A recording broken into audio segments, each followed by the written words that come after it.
If you are afraid of the dark, stop watching this video right now. We have mapped 100% of the moon's surface. We have rovers driving on Mars.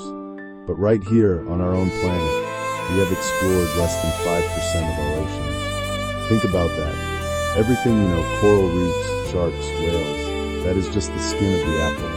Beneath that skin lies a world of eternal darkness, crushing pressure, and creatures that defy the laws of biology. Today, we are not just swimming on the surface. We are diving all the way to the bottom, from the sunlit shallows to the deepest trench on Earth. We will uncover the lost nuclear weapons hiding in the mud, the truth about the loudest sound ever recorded, and the reason why NASA suddenly stopped exploring the ocean in 1978. Take a deep breath. Once we go down, there is no turning back. This journey is going to be long, and it's going to be dangerous. So before we submerge, make sure to hit that subscribe button and turn on notifications. Consider it your lifeline back to the surface. Are you ready? Let's dive. To understand the horror of the deep, we must first look at the deception of the surface. Standing on the beach, the ocean looks welcoming. It is blue, rhythmic, and alive. It covers 71% of our planet. It generates 50% of the oxygen we are breathing right now. It is the lifeblood of Earth. But that blue blanket is hiding a secret: depth. The average depth of the ocean is about 12,100 feet. To put that in perspective, if you swallowed the Burj Khalifa, the tallest building in the world, it wouldn't even poke out of the water. You could stack 4 of them, and you would still be underwater. Water is heavy, water is dark, and water is patient. As we begin our descent, the first thing you need to understand is the pressure. For every 33 feet we go down, the pressure increases by 1 atmosphere. Right now, at the surface, you are carrying the weight of the air above you. It's comfortable, but down there, it's like having an elephant stand on your thumb. Science divides the ocean into 5 distinct layers. The deeper we go, the stranger the rules of reality become. Colors disappear, blood turns green, eyes become useless, and the creatures, well, they stop looking like animals and start looking like nightmares. 0 meters. The surface. This is the ocean of postcards. The ocean of vacations. It is bright, it is warm, and it is teeming with life. Scientists call this the epipelagic zone, or the sunlight zone. It stretches from where your toes touch the sand down to about 200 meters, or 650 feet deep. Because the sun can penetrate this layer, photosynthesis works here. That means microscopic plants like phytoplankton can grow, feeding the zooplankton, which feed the small fish, which feed the massive schools of tuna, billfish, and sharks. In fact, 90% of all known marine life lives right here, in this thin skin of water wrapping around our planet. But there is a rule in nature. Where there is the most life, there is also the most death. We tend to fear the deep, dark abyss.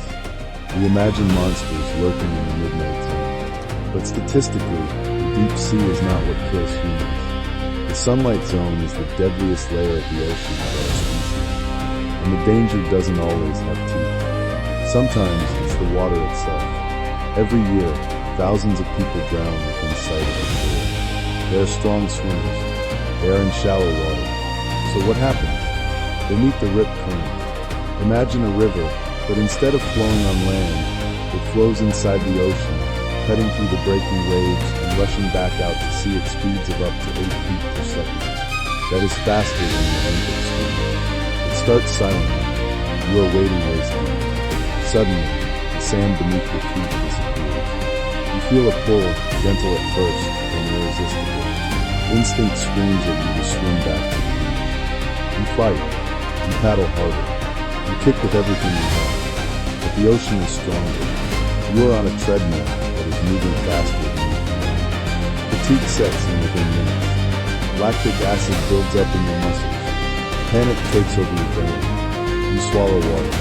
It isn't the distance that kills you. It's the exhaustion of fighting a battle you cannot win. If you ever find yourself in this grip, remember one thing. Do not fight the ocean. Swim parallel to the shore. Escape the river and come back. But for many, this realization comes too late. But let's say you survive the plunge. You take a boat out, you go deeper.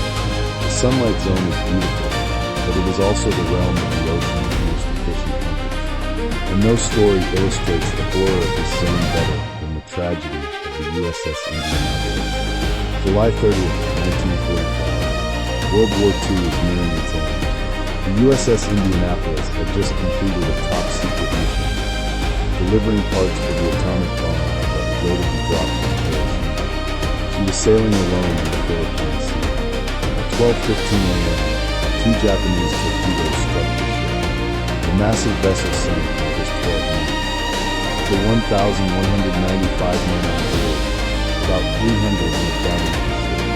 The remaining 900 men were left floating in the middle of the Pacific Ocean. Most had no life jackets. Few had life rafts. They were covered in oil, bleeding, and terrified. But they thought help was coming. They thought the Navy knew where they were. They were wrong. The mission was so secret that the ship wasn't reported missing. And then, the sun rose. The explosions and the scent of blood in the water rang a dinner bell that echoed for miles. The oceanic white-tipped shark is not like the great white. It doesn't hunt near the coast. It patrols the open ocean, the desert of the sea. When it finds food, it is persistent. It is fearless. The survivors formed circles, locking arms to stay afloat. The injured were placed in the center. But the sharks were patient. Survivors recalled that the sharks wouldn't attack in a frenzy. They would bump the sailors, nudging them, testing them, waiting for someone to drift away from the group. For 4 days, the men drifted. During the day, the sun cooked them alive. Dehydration caused hallucinations. Men started drinking salt water, going mad, and swimming down to imaginary islands they saw beneath the waves. At night, the screaming started. One by one, men would be pulled under. A sudden splash, a thrashing of water, and then silence. The man next to you, who you were talking to 5 minutes ago, was just gone. By the time a patrol plane spotted them by pure chance 4 days later, only 316 men were still alive. Nearly 600 men had died in the water from exposure, dehydration, and the jaws of the sunlight zone's apex predators. We fear the dark, but we forget that sharks are visual hunters. They evolved to hunt in this light. They see the silhouette of a seal or a surfer, backlit by the sun above. To a shark looking up from below, you are just a dark shape moving on a bright ceiling. As we leave the surface history behind and dive deeper, the ocean begins to play tricks on their own biology. At 10 meters deep, the pressure is double what it is on the surface. At 30 meters, something strange happens to light. Water absorbs different wavelengths of light at different rates. Red is the first to die. If you cut yourself at this depth, you won't bleed red. You will bleed a dark, alien green. The deeper you go, the more the world becomes monochromatic. Orange disappears, then yellow. By the time we reach the bottom of this zone, only blue remains. But the pressure does more than just crush, it intoxicates. Past 30 meters, diverse experience nitrogen narcosis. The nitrogen in the air you breathe becomes narcotic under pressure. It slows the transmission of nerve impulses. It feels exactly like being drunk. Divers call it the martini effect. The rule of thumb is that for every 10 meters you descend, it's like drinking 1 dry martini on an empty stomach. At 40 or 50 meters, you might feel euphoric. Fear vanishes. You might forget to check your air supply. You might even decide that you don't need your regulator anymore. It is a peaceful, happy way to die. The ocean seduces you into staying. And before we leave the light completely, we must acknowledge the tiny assassins. Not everything here is big like a shark. Meet the blue-ringed octopus. It fits in the palm of your hand. It displays stunning, psychedelic electric blue rings when threatened. It is arguably the most beautiful creature in the sunlight zone. It is also one of the deadliest. One bite contains enough tetrodotoxin to kill 26 adult humans within minutes. There is no antivenom. The toxin paralyzes your diaphragm. You are fully conscious, able to hear and see everything around you, but you cannot move and you cannot breathe. You suffocate within your own body, staring up at the shimmering surface just a few feet away. We are now at 150 meters. The temperature is dropping rapidly. The thermocline is hitting us. The vibrant world of the surface, the coral, the surfers, the terror of the Indianapolis, is fading above us. The pressure is now 20 times greater than at the surface. Most light has been absorbed. We are standing on the precipice of the unknown. Look down. Do you see that fading blue turning into black? That is the twilight zone. And things are about to get a lot stranger. 200 meters down. We have just crossed an invisible border. Above us is the world of light, warmth, and breathable air. Below us is a vertical drop into the unknown. Welcome to the mesopelagic zone. But sailors and scientists know it by a more haunting name, the twilight zone. It stretches from 200 meters down to 1,000 meters. Here the sun is dying. The light that manages to penetrate this deep is weak, ghostly, and stripped of all color. It is a perpetual dusk, barely enough for a human eye to register a hand in front of a face. In the sunlight zone, survival was about speed and teeth. Down here, survival is about vision and deception. Evolution takes a strange turn in the shadows. Look at the hatchetfish. Its eyes are locked in an upward gaze, forever scanning the faint light above. It isn't looking for food, it's looking for shadows. Any creature swimming above creates a silhouette against the faint sunlight. To be seen is to be eaten. So, how do you hide when there is nowhere to hide? You become the light. This is called counter-illumination. Many creatures here, like the lanternfish, have photophores along their bellies that emit a soft blue glow. They can adjust the brightness of their own bodies to perfectly match the light coming from the surface. From below, they don't look like a shadow.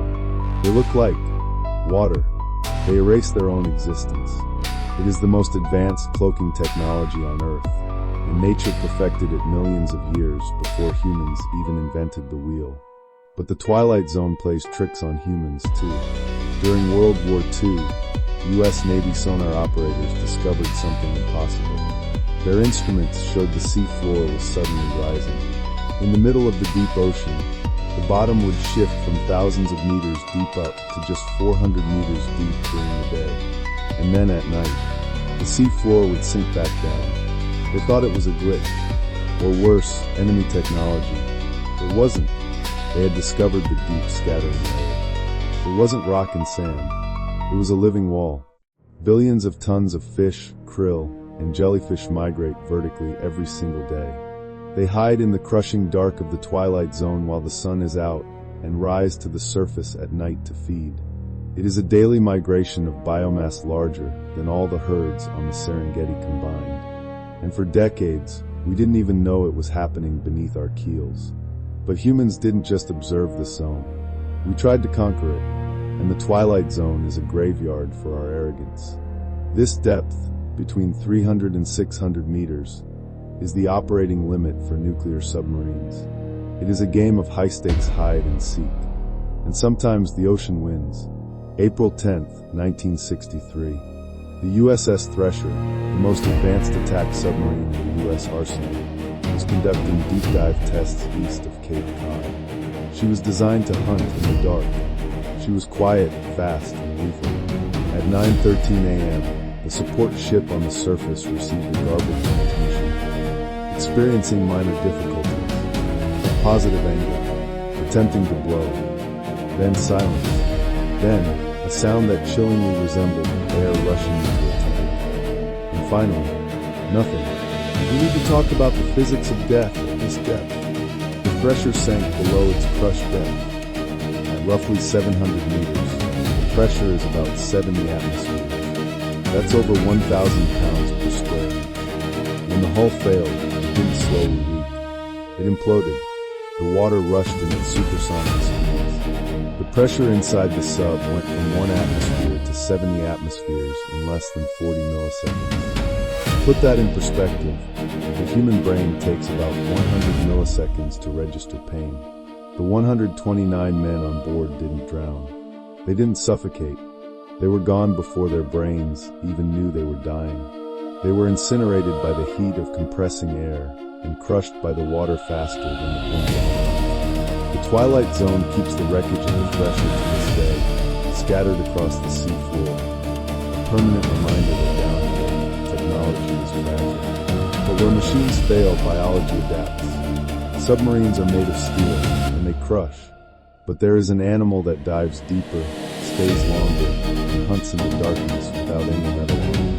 The sperm whale, the leviathan of the twilight zone. The sperm whale is a mammal. Like us, it breathes air. It has warm blood. It feels pain. But unlike us, it can take a single breath at the surface and dive straight down into the abyss for 90 minutes. As it descends past 500 meters, the pressure collapses its lungs completely. This would kill a human instantly, but the whale has evolved to let its ribs collapse safely. It shuts down digestion. It shunts blood only to the brain and heart. It becomes a biological missile aimed at the dark. Why? Why go to such extremes? Why dive into the freezing, crushing dark? Because that's where the monsters live. The sperm whale is hunting the giant squid, the Architeuthis. For centuries, this battle was a myth. Sailors told stories of sea monsters with eyes the size of dinner plates and tentacles long enough to wrap around a ship. Science dismissed it as folklore, until we started finding sperm whales with scars. Circular scars on their faces and bodies, looking like they had been burned by hot saucers. Those aren't burns, they're sucker marks. The battle happens here, in the deep twilight zone, in total darkness. The squid has the largest eyes in the animal kingdom, the size of a soccer ball, to see the faint bioluminescence of the whale's movement. The whale uses echolocation. Those clicks you hear, they are not just communication. They are the loudest sounds made by any biological organism.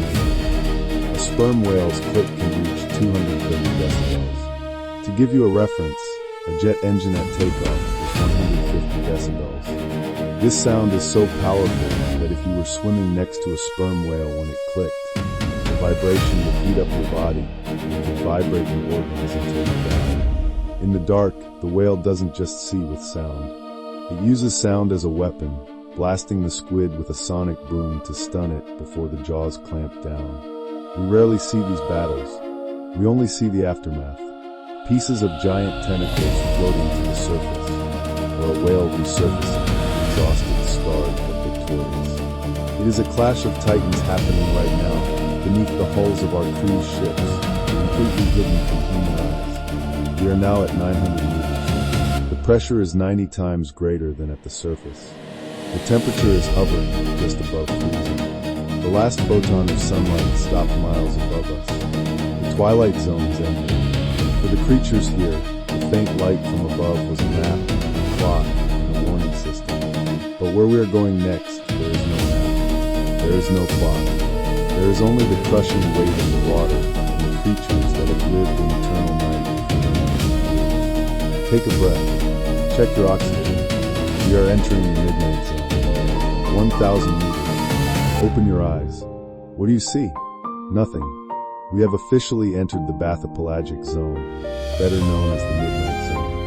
It stretches from 1,000 meters down to 4,000 meters. Here, the sun is not just faint, it is a memory. Sunlight has not touched this water for millions of years. It is a world of permanent, crushing darkness. The pressure here is over 5,800 pounds per square inch. Imagine having a grizzly bear stand on every single inch of your body. A human being here wouldn't just drown. They would be compressed into a meat silhouette instantly. But look closely. The dark is not empty. In a world without sun, life has had to invent its own light. This is bioluminescence. Down here, light is not used to see. It is used as a weapon. It is used as a trap. It is used as a screen. 90% of the animals in the midnight zone produce their own light. Meet the anglerfish. It is the icon of the deep, a nightmare with jaws. The female anglerfish dangles a glowing bulb filled with bioluminescent bacteria in front of her mouth. In the endless black, this light is irresistible to smaller fish. They swim towards the star, thinking it's feeding. Snap. The jaws close faster than the human eye can blink. But the anglerfish holds a stranger secret than its hunting style. For years, scientists only found females. They couldn't find the males anywhere, until they looked closer at the bumps on the female's body. Those weren't bumps, they were the males. The male anglerfish is born tiny, weak, and without a stomach. His only purpose in life is to find a female. When he does, he bites onto her. He never lets go. Over time, his skin fuses with hers. His eyes rot away. His internal organs dissolve. He connects his blood supply to hers. He becomes nothing more than a pair of testicles attached to her body, living off her nutrients forever. It is the ultimate parasitic form of romance. But there are things here far bigger than the anglerfish. We are now entering the hunting grounds of the giant squid, Architeuthis ducks. For centuries, this creature was considered a myth, a kraken that dragged ships to their doom. Science didn't even capture a live one on camera until 2004. Think about that. We had walked on the moon, split the atom, and invented the internet before we even saw a living giant squid in its natural habitat. Why? Because they are ghosts. They grow to the size of a school bus. Their eyes are the size of dinner plates, the largest eyes in the animal kingdom, designed to catch the faintest glimmer of bioluminescence. But they are not the apex predator here. They are the prey. Remember the sperm whale from the Twilight Zone? It dives all the way down here, into the freezing dark, to find them. When a predator attacks here, some prey use a burglar alarm. The Atala jellyfish, when threatened, flashes a brilliant, rotating sequence of lights. It isn't trying to scare the attacker. It is trying to summon something bigger. It's screaming, "Hey, look over here. Someone is eating me." It hopes a larger predator will see the light, swoop in, and eat the attacker, allowing the jelly to escape in the confusion. In the midnight zone, your enemy's enemy is your only friend. We are now at 3,800 meters. Resting on the sediment, in the pitch black, lies the most famous shipwreck in history, the RMS Titanic. She has been sitting here since 1912. The pressure down here is immense, about 400 atmospheres. But the Titanic isn't just sleeping. She's being eaten. Look at these rust formations dripping from the hull. They look like icicles. Scientists call them rustic rust. They are alive. A specific species of bacteria, Halomonas titanici, was discovered right here on the wreck. It loves pressure. It loves the cold. And its favorite food is iron. These microbes are slowly devouring the steel of the Titanic, turning the once mighty ship into dust. Experts predict that within 20 to 30 years, the Titanic will be gone. The bacteria will eat it until nothing is left but a rust stain on the ocean floor. The ocean doesn't preserve human history. It erases it. But the Midnight Zone holds a mystery far bigger than the Titanic. A mystery that, for a brief moment, terrified the entire scientific community. Let's go back to the summer of 1997. The U.S. National Oceanic and Atmospheric Administration, NOAA, was listening. They had a network of underwater microphones called hydrophones, originally designed to track Soviet nuclear submarines during the Cold War. These microphones were listening to the deep Pacific, around 50 degrees south latitude. And then, they heard it. This sound was loud. It wasn't just loud, it was colossally loud. It was detected by sensors over 3,000 miles apart. To give you context, a blue whale, the loudest animal on Earth, can sing at about 188 decibels. Its call can travel a few hundred miles. Whatever made this sound was far louder than a blue whale. Scientists named it the bloop. The sound profile had a biological signature. It rose in frequency rapidly, just like the call of a living beast. It didn't sound like a bomb. It didn't sound like an engine. It sounded organic. The internet went wild. Was it a surviving megalodon? Was it Cthulhu waking up? Was there a creature down here, larger than anything we have ever seen, drifting in the midnight zone? If a biological animal made that sound, estimates suggest it would need to be over 250 meters long. That is 3 times the size of the largest dinosaur that ever lived. For years, the mystery remained. The Midnight Zone is vast. 99% of it has never been seen by human eyes. A creature that size could hide here. Imagine something that big, swimming silently in dark, miles beneath your feet right now. But science eventually found a more sobering answer. Or so they say. Years later, NOAA announced that the sound profile of the group matched the frequency of an ice quake, a massive iceberg cracking and fracturing away from the Antarctic shelf. When millions of tons of ice crack underwater, it creates a sound powerful enough to rock the ocean for thousands of miles. It was the sound of the planet shifting. But here's the thing, not everyone is convinced. Since 1997, we have heard other sounds. The Julia, the train, the upsweep, sounds that echo from the deep, unidentifiable, and eerily rhythmic. The ocean is noisy. It is groaning, clicking, and screaming. And even if the bloop was just ice, what about the sounds we haven't identified yet? What if the icequake explanation is just a comforting lie to keep us from looking too closely at the dark? We are leaving the midnight zone now. We are passing 4,000 meters. Most life has vanished. The bioluminescent lights are gone. The pressure is reaching levels that can bend titanium. We are entering the abyss. The abyssal zone. If the midnight zone was a nightmare, the abyss is a graveyard. This is where the skeletons of whales fall. This is where our satellites go to die. And this is where the ocean keeps its nuclear secrets. 4,000 meters. We have reached the bottom of the ocean's average depth. We are now standing on the abyssal plain. The name comes from the Greek word abyssos, meaning bottomless. But as you can see, there is a bottom. It is a flat, endless desert of gray ooze stretching for thousands of miles in every direction.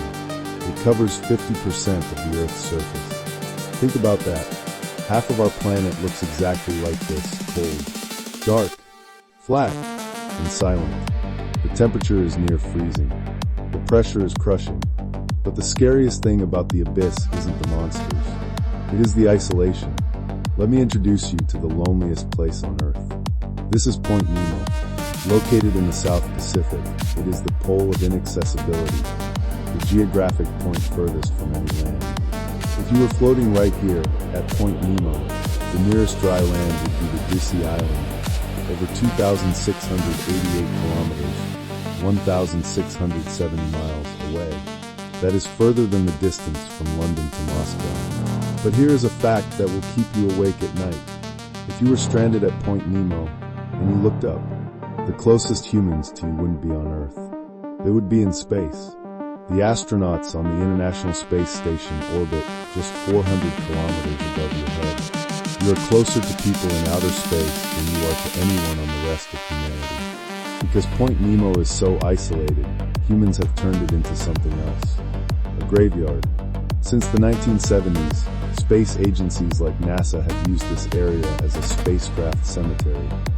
When a satellite dies or a space station is decommissioned, they don't leave it in orbit. They crash it here.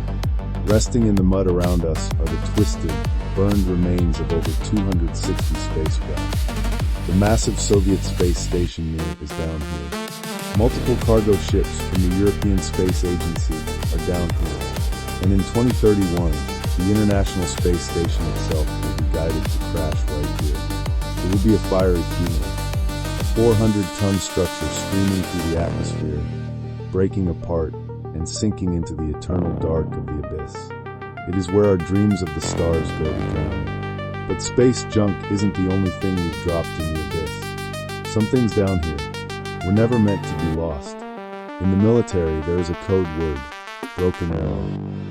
It refers to an accident involving a nuclear weapon. Since 1950, the U.S. Department of Defense has admitted to 32 broken arrow incidents. In many cases, the weapons were recovered, but not all of them. Officially, the U.S. military has lost 6 nuclear weapons that have never been found, and most of them are down here in the deep. December 5th, 1965, the USS Ticonderoga was sailing in the Philippine Sea, returning from a mission near Vietnam. A young pilot, Lieutenant Douglas Webster, was strapped into his A-4 Skyhawk attack jet on the deck. Slung underneath his plane was a B-43 thermonuclear bomb, a weapon with the destructive power of 70 Hiroshimas. A rogue wave hit the carrier, or perhaps it was a mechanical error. The chain holding the plane snapped. Before anyone could react, the jet, with the pilot and the nuclear bomb still attached, rolled off the deck and plunged into the ocean. Rescue teams scrambled immediately, but it was too late. The plane sank into 16,000 feet of water. That is 4,900 meters, right into the abyss. The pressure at that depth would have crushed the plane like a soda can. Despite a massive search, neither the pilot, the plane, nor the nuclear bomb were ever found. They're still there today.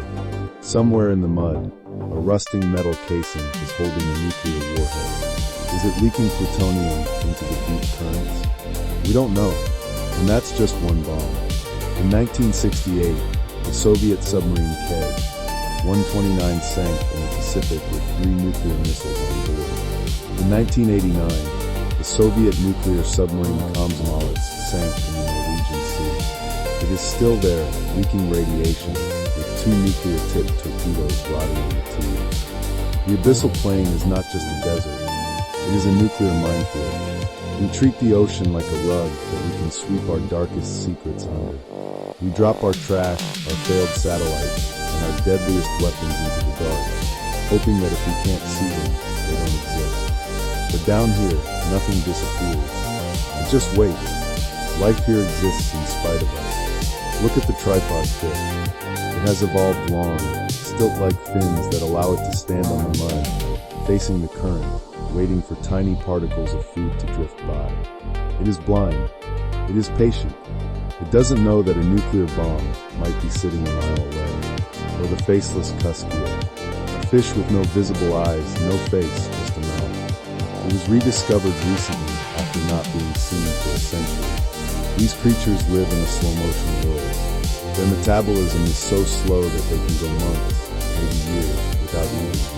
We have walked across the abyssal plain. We have seen the graveyard of humanity. But the journey isn't over. Ahead of us, the ocean floor drops out.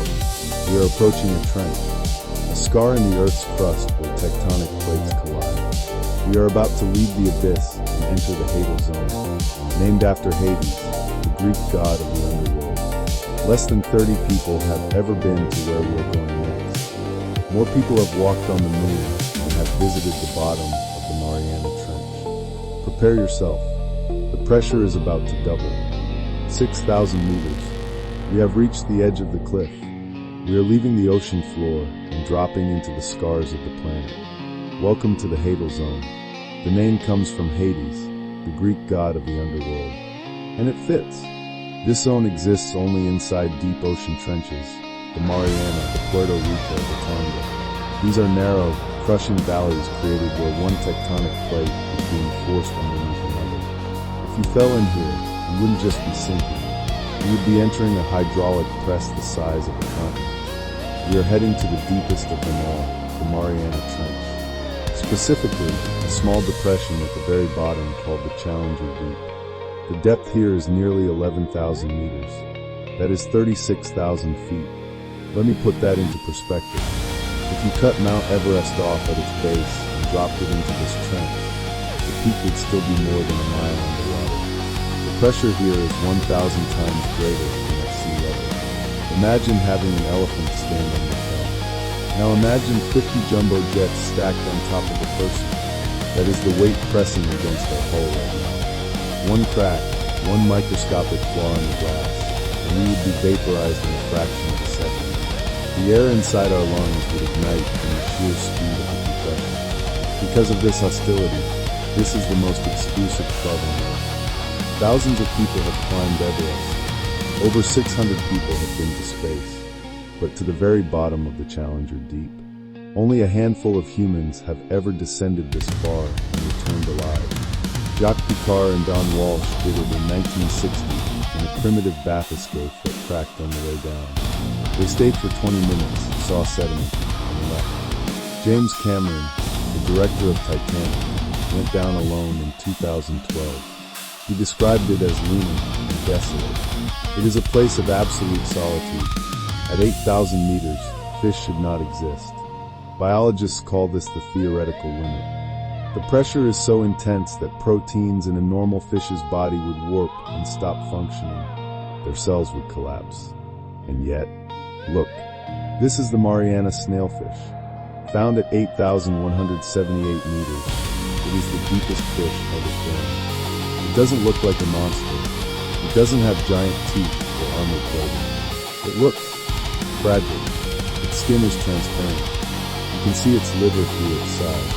But this tiny ghost is the toughest animal on the planet.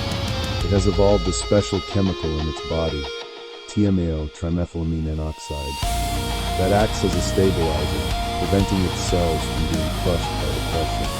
It thrives here in the dark, feeding on tiny crustaceans, completely safe from predators because no other hunter can survive down here. It is the king of the underworld, and it looks like a jelly bean. But go deeper, and the fish disappear. At 10,000 meters, only the amphipods remain. These are giant, scavenging crustaceans. In 2019, explorer Victor Vescovo descended to the very bottom, 10,928 meters. He was looking for life. He was looking for secrets. He found the amphipods, but he also found something else. Something that broke the hearts of scientists around the world. There, resting on the bottom of the Challenger Deep, the deepest point on planet Earth, a place untouched by sunlight for billions of years. Was it a prehistoric fossil? No. Was it an alien artifact? No. It was. A plastic bag, and a candy wrapper. We have polluted the planet so thoroughly that even here, in a place where humans cannot survive for a second without a titanium shell, our trash arrived before we did. Scientists later analyzed the amphipods living down here. They found microplastics in the stomachs of 100% of the creatures tested. Let that sink in. Every single creature tested at the bottom of the world had plastic in its gut. We used to think the ocean was too big to fail, that we could throw things into it and they would just go away. But there is no away. Gravity pulls everything down, and eventually it all ends up here in the Hadal Zone. The deepest footprint of humanity isn't a flag. It's a piece of garbage. But the trench holds one final secret, one that suggests the Hadal Zone might not just be a trap for trash, but the cradle of life itself. Around the edges of these trenches, scientists have found hydrothermal vents. Chimneys spewing black, superheated water filled with minerals from the Earth's core. Here, life doesn't rely on the sun. It relies on chemosynthesis, eating chemicals directly from the planet's blood. Many scientists believe that life on Earth didn't start in a warm tidal pool on the surface. They believe it started here, inside the pressure cooker of the Hadal Zone. And if life can start here, where else? Europa? Enceladus? The moons of Jupiter and Saturn have ice crusts with oceans beneath them. Oceans that look a lot like the Hadal Zone. By exploring the bottom of our own world, we might be rehearsing for the discovery of aliens on the Earth. We have touched the bottom. We have seen the ghosts of the snailfish. We have seen our own garbage staring back at us. Physics says we cannot go any deeper. But folklore says otherwise. There are stories of caverns beneath the sea floor, theories of the hollow earth, rumors of government listening posts tracking things that move faster than submarines. We have hit the physical bottom. But have we hit the truth? We have hit the bottom of the water. But have we hit the bottom of the truth? Beyond 11,000 meters, we leave biology and geology behind. We enter the realm of the classified. For decades, people have asked a simple question. Why do we know more about the dark side of the moon than the bottom of our own ocean? The official answer is pressure. It's too hard. It's too expensive. But there is another theory. A theory that suggests we did look. We did go down there. And we didn't like what we saw. Let's talk about NASA, the National Aeronautics and Space Administration. Most people think NASA was created to explore the stars. But look at their original charter from 1958. Their mission was to explore both outer space and the inner space of our oceans. For years, NASA was heavily involved in deep-sea research. And then, something changed. In 1978, NASA launched CSAT, the first satellite designed to monitor the Earth's oceans. It was a technological marvel. It could map the sea floor with unprecedented accuracy. After just 100 days, the mission was abruptly canceled. The official reason? a short circuit in the battery system. But conspiracy theorists have pointed out that the data CSAT sent back was classified for decades. What did it see? Did it map underwater mountain ranges? Or did it map heat signatures and artificial structures that shouldn't exist?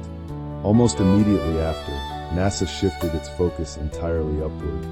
The internet loves to say, NASA started exploring the ocean, saw something, and immediately tried to get off the planet. It's a joke, but is it? If there is nothing down there, then explain the USOs. Unidentified submerged objects. We all know about UFOs in the sky, but military pilots have reported seeing these objects doing something impossible. In the famous 2004 Tic Tac incident, Commander David Fravor reported seeing a white, smooth object hovering just above the water. But beneath it, just under the surface, he saw a massive disturbance. Something much larger was moving underwater, mirroring the object in the sky. And then the object vanished. Radar operators have tracked these craft dropping from 80,000 feet directly into the ocean in seconds, without splashing, without slowing down, and without breaking up. To move through water at those speeds, hundreds of miles per hour, without creating a sonic boom or disintegrating from friction requires technology that defies known physics. Biologists say the deep ocean is for monsters. The Pentagon suggests it might be a parking garage, but maybe the secret isn't aliens. Maybe it's the planet itself. For centuries, cultures around the world spoke of the hollow Earth. Agartha, a world inside the world. Science laughed at this. Until 2014.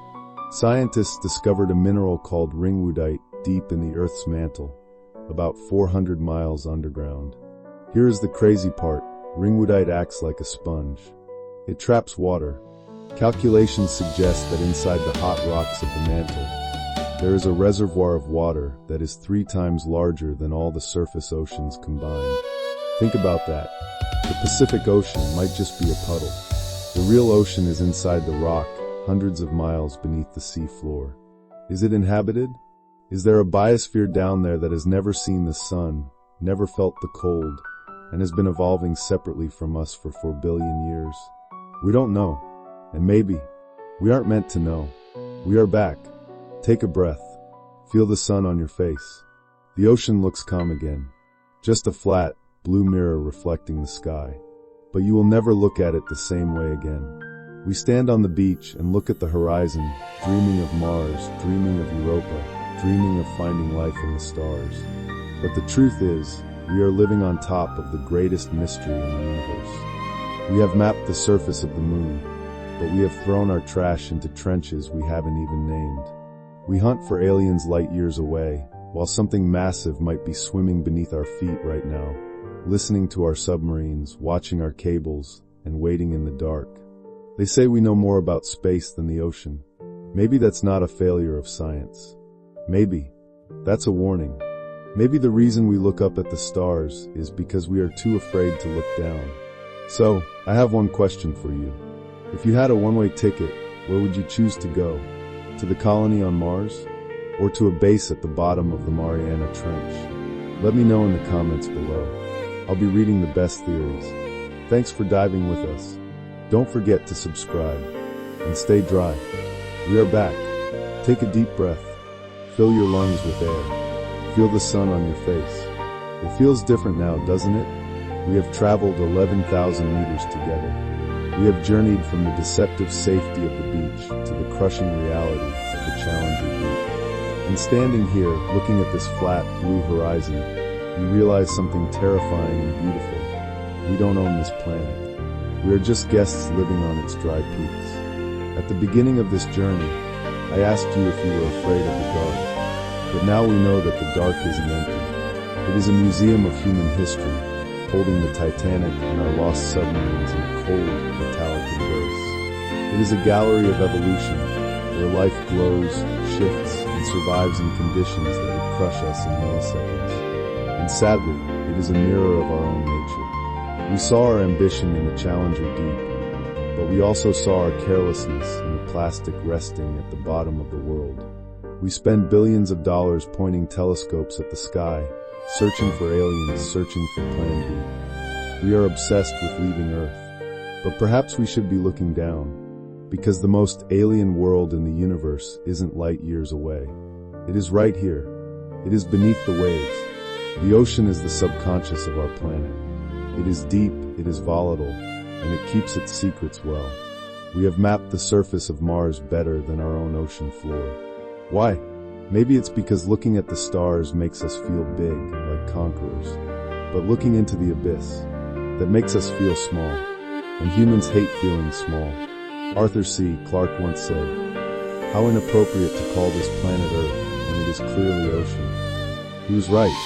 This isn't our world. It's theirs. The whales, the jellies, the microbes and the vents. We are just living on the islands they allow us to have. So the next time you stand on a beach, and you look out at that blue line where the sky meets the sea, remember what lies beneath. Remember the bloop. Remember the silence of the wreckages. Remember the pressure. Respect the deep, because it is watching you back. Shutterstock and Fa, this has been a journey to the bottom of the earth. If this video made you feel something, fear, wonder, or just a little bit smaller, then please leave a like. It helps more than you know. And I have one final question for you to answer in the comments. If we found a civilization down there, should we make contact? Or should we leave them alone? I'll be reading your answers. I'm your channel name. Thanks for diving with us. Don't forget to subscribe and stay curious.